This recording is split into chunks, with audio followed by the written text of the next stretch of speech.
करते हुए योग आसन प्राणायाम आदि करते हैं तब इसका पूरा लाभ होता है। तो मैं आपको आपकी जिंदगी के लिए छोटे छोटे कुछ 4 नियम बताना चाहता हूं और ये 4 नियम का पालन आप सब करिए। मैं आपको विनम्रतापूर्वक लेकिन विश्वास से कहता हूं कि ये 4 नियम का जो भी पालन करेगा जिंदगी में बीमारी और रोग उसको कभी आएंगे नहीं। परम पूजनीय स्वामी रामदेव जी खुद 40-45 साल से इन 4 नियमों का पालन करते हैं। आप भी अगर ये पालन करेंगे तो बहुत अच्छा होगा। मैं भी करता हूं मेरे जीवन में। मैं पिछले 15 वर्षों से योग प्राणायाम करता हूं, उसके साथ कुछ नियम मैंने बनाए हैं, वो नियम का पालन करता हूं और वही नियम आपको बताना चाहता हूं। स्वामी जी पालन करते हैं, मैं करता हूं, हमारे लाखों योग शिक्षक करते हैं और इन नियमों का पालन करने से हमको इतना लाभ हुआ है कि कभी बीमारी आती नहीं। 15 साल से मैंने हर बार मेरा बीपी चेक किया, नॉर्मल है, शुगर नॉर्मल है, ट्राइग्लिसराइड्स नॉर्मल है, कोलेस्ट्रॉल नॉर्मल है। पिछले 15 साल में कभी सर्दी जुकाम भी नहीं हुआ, गला भी नहीं बैठा, कभी हॉस्पिटल नहीं देखा, कभी डॉक्टर के पास नहीं गए, क्योंकि जरूरत नहीं पड़ी। और वो जरूरत नहीं पड़ी क्योंकि हम निरोगी हैं, स्वस्थ हैं। ये निरोगी और स्वस्थ होने के लिए आयुर्वेद की एक छोटी सी जानकारी आपसे मैं शेयर करना चाहता हूं। आयुर्वेद में ये कहा गया है कि किसी भी व्यक्ति को निरोगी होना है, रोगमुक्त होना है, तो अपने जीवन में 3 बातों का ध्यान रखे।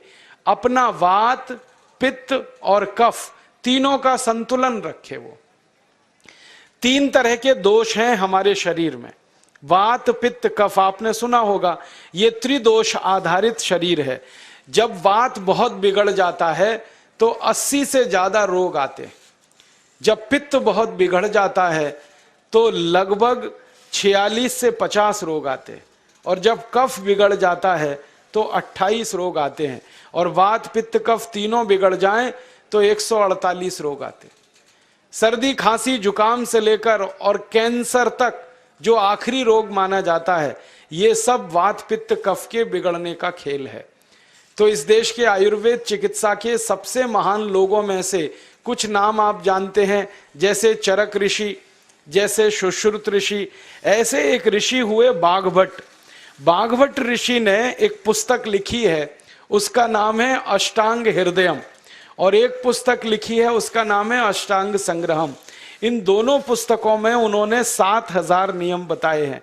उनमें से 4 बताता हूं, अच्छे लगे तो आज से ही पालन करो और दूसरों को भी बताओ ताकि कोई भी इन नियमों का पालन करे तो बीमार ही ना पड़े। ये 4 नियम हैं वात, पित्त और कफ को संतुलित रखने के लिए। अब वात, पित्त, कफ तीनों एक साथ आपके संतुलित रहें तो उसके लिए पहला नियम है खाना खाने के तुरंत बाद पानी नहीं पीना। ये पहला नियम है। आप बोलेंगे ये तो बड़ी मुश्किल बात है, खाना खाते ही पानी पीते हैं हम तो सबके सब, और बिना पानी पिए खाना ही नहीं खाते। कई लोग तो खाने से ज्यादा पानी पीते हैं, खाना कम खाते हैं, पानी ज्यादा पीते हैं। ये खाना खाने के बाद पानी कभी भी नहीं पीना, क्योंकि महर्षि बाघभट्ट कहते हैं भोजनांते विषम वारी, माने भोजन के अंत में पानी पियो तो जहर के पीने के जैसा है। इसलिए वो कहते हैं कभी भी खाने के तुरंत बाद पानी मत पियो। अब आप मुझे पूछोगे क्यों नहीं पिए, कारण बता दो। कारण मैं बताना चाहता हूं सरल भाषा में। हम जब खाना खाते हैं ना तो पेट में सारा खाना इकट्ठा होता है। पेट में एक स्थान होता है, उसको हम कहते हैं जठर।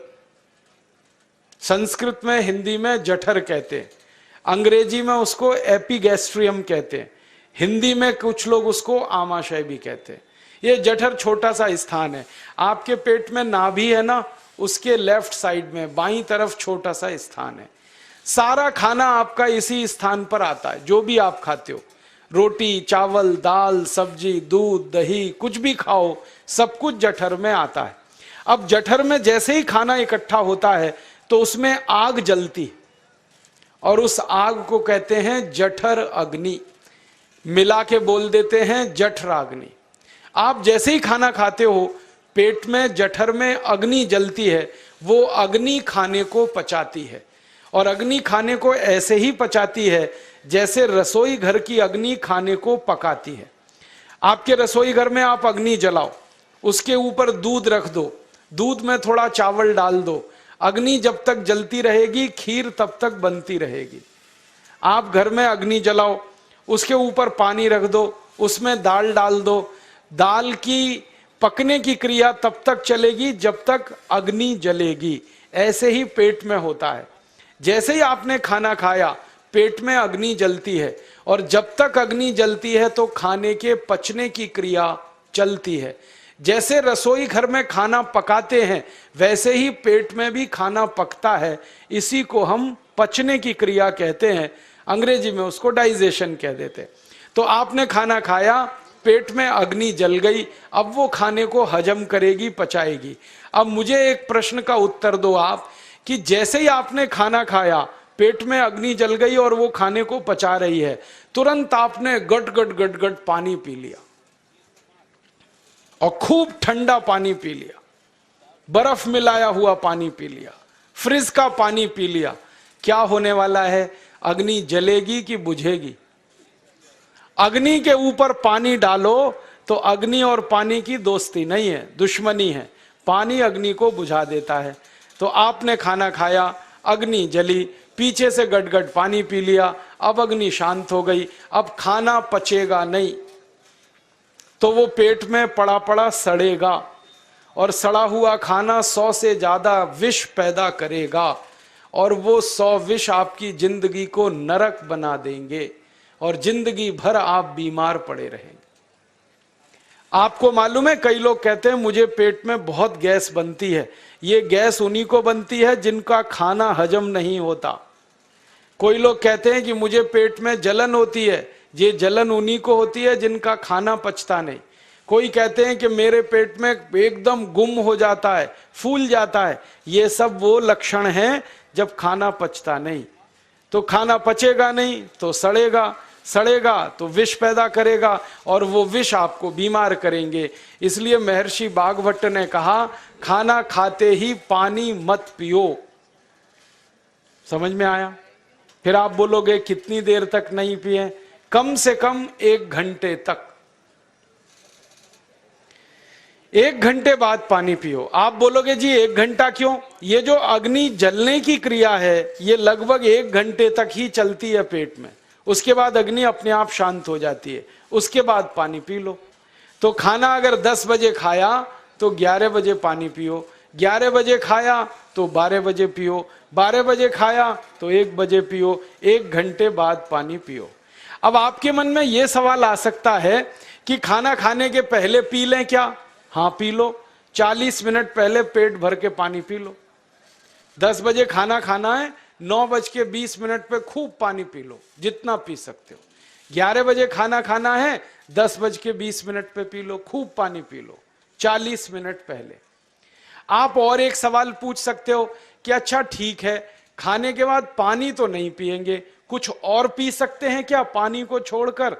तो उसके लिए भागवत जी कहते हैं कि खाने के तुरंत बाद अगर पीना है तो दही की लस्सी पियो, मट्ठा। खाने के बाद अगर तुरंत पीना है तो फलों का रस पियो, गन्ने का रस पी लो, संतरे का रस पी लो, मौसमी का रस पी लो, अनार का रस पी लो। अब आप कहोगे ये सब महंगी महंगी चीजें बता रहे हैं, गन्ने का रस, संतरे का रस, अनार का रस, पैसे तो है नहीं। तो सबसे सस्ता रस है नींबू का ही रस पी लो, शिकंजी बना के पी लो, वो तो सबसे सस्ता है। तो खाना खाने के बाद या तो दही की लस्सी पियो या रस पियो। और एक तीसरी चीज है, दूध पी सकते। तो खाने के तुरंत बाद पीना है तो दही की लस्सी या मट्ठा, खाने के तुरंत बाद पीना है तो कोई फल का रस, खाने के तुरंत बाद पीना है तो दूध। पानी 1 घंटे बाद पियो। और अगर एक बात ध्यान रखो तो अच्छा है कि सवेरे खाना खाते हैं जिसको हम ब्रेकफास्ट कहते हैं, नाश्ता, तो फलों का रस पीना अच्छा, दोपहर को खाना खाएं तो लस्सी और मट्ठा पीना अच्छा, और रात का खाना खाएं तो दूध पीना अच्छा। जो लोग इस नियम का पालन कर सकते हैं जिंदगी में कभी भी 80 रोग उनको नहीं हो सकते। वात पित्त कफ तीनों ही इस एक छोटे से नियम से संतुलित रहते हैं। तो ये पहला नियम मैंने आपसे कहा। दूसरा नियम एक और है, और वो नियम ये है कि पानी कभी भी पियो, घूट घूट भर के पियो। जैसे गरम चाय पीते हैं, गरम कॉफी पीते हैं, गरम दूध पीते हैं, एक एक घूट भर के, एक एक सिप करके, ऐसे ही पानी पीने की आदत डालो। ये मुंह में एक बार गिलास लगा लिया, गटागट उसको खाली कर दिया, ये तरीका गड़बड़ है। एक घूट पानी, 2 घूट पानी एक बार में उतना ही पियो। आप बोलोगे ये क्या चक्कर है?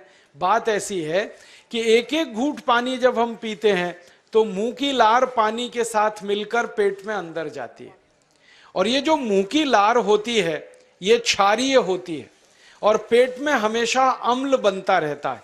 तो एक घूट पानी पिया, मुंह की लार इसके साथ अंदर गई, 2 घूट पिया और ज्यादा गई, बार बार लार अंदर जाएगी तो क्षार पदार्थ पेट के अम्ल के साथ मिलेगा। पेट में अम्ल बनता है, मुंह में लार क्षारीय होती है। तो ये क्षार को अम्ल में मिला दिया जाए और ये अच्छे तरीके से मिलकर पेट में जाए तो कभी भी कोई व्यक्ति के पेट को अम्लता नहीं होती, एसिडिटी नहीं होती। और पेट में अम्लता नहीं होती तो रक्त में अम्लता नहीं होती, और जिनके रक्त में अम्लता नहीं होती उनकी जिंदगी में कभी भी वात पित्त कफ के असंतुलन की स्थिति पैदा नहीं होती। इसलिए पानी घूट घूट करके पीना। मैं आपको एक छोटा सा मेरा ऑब्जर्वेशन बताता हूं, परीक्षण। आप भारत देश में या दुनिया में कहीं भी जाओ, मनुष्य को छोड़कर पशु पक्षियों को देखना शुरू करो, वो पानी कैसे पीते। किसी चिड़िया को पानी पीते हुए देखो, किसी पक्षी को पानी पीते हुए देखो, वो चोंच के एक बूंद ही के बराबर ही पानी उठाता है। एक बार में एक बूंद पानी लेगा, फिर थोड़ी देर चोंच चलाएगा, फिर पिएगा, फिर दूसरी बूंद लेगा, फिर चोंच चलाएगा, फिर पिएगा, फिर तीसरी बूंद। एक एक बूंद पक्षी पानी पीता है। कुत्ते को पानी पीते हुए देखो, चाट चाट के पानी पीता है। शेर को पानी पीते हुए देखो, चाट चाट के पानी पीता है। जितने जानवर चाट कर पानी पीते हैं, जितने पक्षी एक एक घूंट पानी पीते हैं, किसी भी पक्षी और किसी भी जानवर को डायबिटीज नहीं है, किसी को अर्थराइटिस नहीं है, कोई पक्षी ओवरवेट नहीं है, कोई पशु ओवरवेट नहीं है। वो सब स्लिम और ट्रिम हैं, क्योंकि वो इतने होशियार हैं कि पानी चाट के पीते हैं या घूट घूट करके पीते। अब मुझे ये हैरानी होती है कि ये पशु पक्षियों को कौन सिखाता है? वो अपने जन्म से ये ज्ञान सीख के आते हैं। उनका कोई गुरु नहीं है, उनका कोई विद्यालय नहीं है, उनके कोई प्रशिक्षण शिविर नहीं लगते, फिर भी उनको इतनी अकल है कि पानी घूट घूट पीना। और हम ये मनुष्य जिनके इतने गुरु, इतने विद्यालय, इतने कॉलेज, सीखने वाले, सिखाने वाले, और हम मूर्खों के मूर्ख गटागट गटागट पानी पीते रहते हैं। तो पानी पीने का तरीका बदल दो, घूट घूट भर के पानी पियो। ये दूसरा नियम है। तीसरा नियम है कि जिंदगी में कितनी भी प्यास लगे, ठंडा पानी कभी मत पियो। बर्फ डाला हुआ पानी, फ्रिज में रखा हुआ पानी, वाटर कूलर का पानी जिसका तापमान बहुत कम है, ये कभी मत पीना। क्यों? क्योंकि शरीर आपका गर्म है और पानी ठंडा है। अब होता क्या है वो मैं समझाता हूं सरल भाषा में। पेट तो गर्म है, अब इसमें ठंडा पानी डाल दिया आपने तो अंदर झगड़ा होता है। और झगड़ा क्या होता है? या तो पानी पेट को ठंडा करेगा या पेट पानी को गर्म करेगा। अगर पानी ने पेट को ठंडा कर दिया तो पेट के ठंडा होते ही हृदय ठंडा होता है, हृदय के ठंडा होते ही मस्तिष्क ठंडा होता है, मस्तिष्क के ठंडा होते ही आदमी ठंडा होता है, और आदमी ठंडा होते ही राम नाम सत्य होती है। आपको मालूम है जब शरीर ठंडा पड़ जाता है तो घर में भी नहीं रखते, निकाल के बाहर सड़क पे रख देते। जो घर आपने बनाया अपनी मेहनत से, शरीर के ठंडा पड़ते ही निकाल बाहर करते हैं उस घर में से, और फिर चिल्लाने लगते हैं लेके जाओ, जल्दी लेके जाओ, इसको जला के आओ। माने ठंडे शरीर की इज्जत नहीं है। तो ठंडा पानी क्यों पी रहे हो भाई? बंद कर दो। कोई जानवर ठंडा पानी नहीं पीता, कोई पक्षी नहीं पीता। तो आप ये ठंडा पानी पीना बंद करो, सादा पानी पीना शुरू करो। और गर्मी के दिनों में बहुत अगर आपको तकलीफ है तो मिट्टी के घड़े का पानी पी लेना, फ्रिज का और बर्फ का नहीं पीना। ये तीसरा नियम है। और चौथा और आखिरी नियम है कि आप सवेरे ही सवेरे जब सोकर उठते हो तो सबसे पहले पानी पियो। जैसे ही आपकी आंख खुल गई तो पहले 2-3 गिलास पानी पी लो, उसके बाद आप टॉयलेट में जाओ। उठते ही पानी पियोगे तो 2 फायदे हैं। पहला फायदा यह है कि पानी पेट में जाकर बड़ी आंत को साफ करता है, और जैसे ही बड़ी आंत की सफाई होगी पेट पे दबाव पड़ेगा और आप संडास घर में जाएंगे, 2-3 मिनट में पेट आपका साफ हो जाएगा। जिनका पेट सुबह एक बार में साफ हो जाता है उनकी जिंदगी में कभी रोग नहीं आता। इसलिए सुबह सुबह उठते ही पेट साफ होना जरूरी है। और उठते ही पानी पियोगे तो मुंह की जो लार है वो पानी के साथ मिलकर अंदर जाएगी। सुबह पेट में एसिड की मात्रा ज्यादा होती है, इसलिए लार का पेट में जाना बहुत जरूरी है। इसलिए सुबह उठते ही पानी पीना बहुत जरूरी है। ये 4 नियम हैं आयुर्वेद के। पहला नियम, खाना खाने के 1 घंटे बाद पानी पीना। दूसरा नियम, पानी को हमेशा घूट घूट भर के पीना। तीसरा नियम, कभी भी जिंदगी में ठंडा पानी नहीं पीना। और चौथा और आखिरी नियम, सवेरे उठते ही सबसे पहले पानी पीना। 4 नियमों का पालन जो भी अपने जीवन में कर सकता है वो वात पित्त कफ तीनों को संतुलित रख सकता है। और जिसका वात पित्त कफ संतुलित है उसके जीवन में बीमारी नहीं आती है। और जो बीमार नहीं पड़ते हैं वो स्वस्थ और तंदुरुस्त और सुखी रहते हैं। उनकी जिंदगी का खर्चा कम होता है और देश का भी बहुत सारा पैसा बचता है। आपको शायद मालूम है या नहीं, 1 साल में हम जब बीमार पड़ जाते हैं भारतवासी, तो साल का करीब 6 लाख करोड़ रुपया हमारा खर्च हो जाता है उन बीमारियों का इलाज करने में। इसलिए इतना पैसा फालतू में हम खर्च करें हर साल 6 लाख करोड़, ये बहुत बड़ी रकम है। इससे बेहतर ये है कि हम बीमार ही नहीं पड़ें और स्वस्थ रहें, सुखी रहें। और ये 6 लाख करोड़ का जो खर्चा हम करते हैं बीमार पड़ने पर, अक्सर ये एलोपैथी की दवाएं खाने में खर्च होता है। और जो एलोपैथी की दवाएं हम खा रहे हैं, जैसे paracetamol, Baralgan, Butazone, Oxyphen Butazone, aspirin, Disprin, Novalgin, ये सब ऐसी खराब दवाएं हैं जो दुनिया के देशों में 20 साल पहले बंद हो चुकी हैं, भारत में धड़ल्ले से बिक रही हैं और हमको बीमारियों से ज्यादा गंभीर बीमारियों में फंसा रही। ज्यादातर दवाएं जो आप खाते हो वो किडनी खराब कर देती हैं, लीवर खराब कर देती हैं, आंतों में घाव कर देती हैं, विकलांगता आ जाती है, पैरालिसिस हो जाता है, ब्रेन हेमरेज हो जाता है, हार्ट अटैक आ जाता है। दुनिया में लगभग इस समय 84,000 दवाएं बिकती हैं। और आपको सुनकर हैरानी होगी, उनमें से मात्र 117 दवाएं हैं जो काम की हैं, बाकी सब बेकार की दवाएं हैं। उन बेकार की दवाओं को खाकर हम 6 लाख करोड़ खर्च करते हैं। ये बहुत दुख और अफसोस की बात है। और ये 6 लाख करोड़ का खर्चा समाज के वो लोग करते हैं जिनको जिंदगी में हर समय अपना आर्थिक स्थिति को देख के चलना पड़ता है, जिनकी आमदनी बहुत नहीं है, जिनके घर में आमदनी के बहुत ज्यादा साधन नहीं है, उनको ये पैसा खर्च करना पड़ता है। तो कई बार क्या होता है, किसी का घर बिक जाता है, किसी का खेत बिक जाता है, किसी के घर के गहने गिरवी रख जाते हैं, किसी को कर्ज लेना पड़ जाता है, किसी को कर्ज लेकर दोबारा कर्ज लेना पड़ जाता है। मैंने इस हिंदुस्तान में पिछले 15 साल के प्रवास में देखा कि गांव-गांव के गरीब किसान कर्ज ले लेकर ये महंगी दवाएं खाकर इलाज करते हैं, डॉक्टरों को पैसा देते हैं, दवा कंपनियों को देते हैं, और वो पैसा फिर इस देश में से दूसरे देश में चला जाता है, क्योंकि अक्सर ये दवाएं बनाने वाली कंपनियां विदेशी होती हैं। तो हम 6 लाख करोड़ खर्च करें अपने खून पसीने की कमाई का, उससे अच्छा ये है बीमार ही ना पड़े, दवा खाने की जरूरत ही ना पड़े, तो हम सुखी रहें, स्वस्थ रहें। तो योग प्राणायाम करें, 4 नियमों का जीवन में पालन करें, बहुत आसान है आपके लिए। और अब एक छोटी सी एक बात और आपसे